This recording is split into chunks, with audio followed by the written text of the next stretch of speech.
আসসালামু আলাইকুম, সবাই কেমন আছেন? আশা রাখছি সবাই ভালোই আছেন। তো আপনার এখানে যে জ্যাকের AMH2 পেন মেশিনটা দেখতে পাচ্ছেন, তো এই মেশিনে কিন্তু দেখেন আমি চালানোর পরে কিন্তু আমার মেশিনের যে কাগজটা দেখেন উল্টা দিকে যাচ্ছে।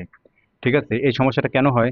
মেশিনের যদি স্টেপিং মোটর কোনো কারণে সমস্যা হয় কিংবা স্টেপিং মোটরের যদি জিরো পজিশন ঠিক না থাকে, তো সেক্ষেত্রে কিন্তু এরকম সমস্যা হবে। দেখেন আমি এখন হাত দিয়ে ঘোরাচ্ছি, হাত দিয়ে ঘোরালে কিন্তু আমাদের ফিডব্যাকটা কিন্তু সোজা দিকে ঘুরতেছে, কিন্তু মেশিনটা যখন আমি চালাবো তখন কিন্তু দেখেন আমার মেশিনে কিন্তু উল্টা দিকে চলতেছে। তো AMH2 প্লেন মেশিনের যদি এই ধরনের সমস্যা পড়েন, তো সেক্ষেত্রে আপনারা এটা কিভাবে ঠিক করবেন?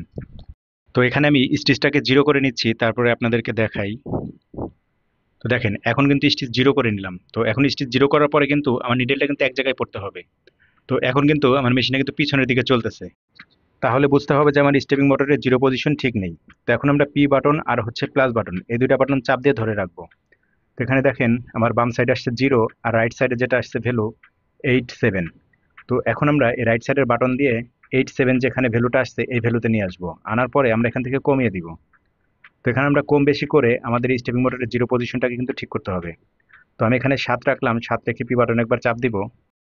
তো এখন আমরা একটু মেশিনটা চালিয়ে দেখি আমাদের কাগজের মধ্যে নিডেলটা এক জায়গায় পড়ে কিনা। তো এখন যেটা দেখা যাচ্ছে আমাদের মেশিনটা কিন্তু এখন সোজা দিকে চলতেছে, কিন্তু স্টিচটা অনেক ঘন। তো যেহেতু আমি মেশিনের স্টিচটা জিরোতে রেখেছি, তো সেক্ষেত্রে আমাদের নিডেলটা কিন্তু এক জায়গায় পড়তে হবে। তো ডাইন পাশে যে ভ্যালুটা আছে এই ভ্যালুটা আমি বেশি কমিয়ে ফেলছি, যার কারণে হচ্ছে আমাদের এখন মেশিনটা জিরো পজিশনে নেই। তো এখানে আছে 7, তো এখন আমরা এখান থেকে আরো বাড়িয়ে দিব। তো এখানে আমি 17 করে দিলাম। তো 17 করে আমরা চালিয়ে দেখবো। তো এইভাবেই কিন্তু আপনাকে কিছুটা ভ্যালু বাড়িয়ে বাড়িয়ে চেক করে দেখতে হবে যে আসলে আমাদের নিডেলটা এক জায়গায় পড়ে কিনা।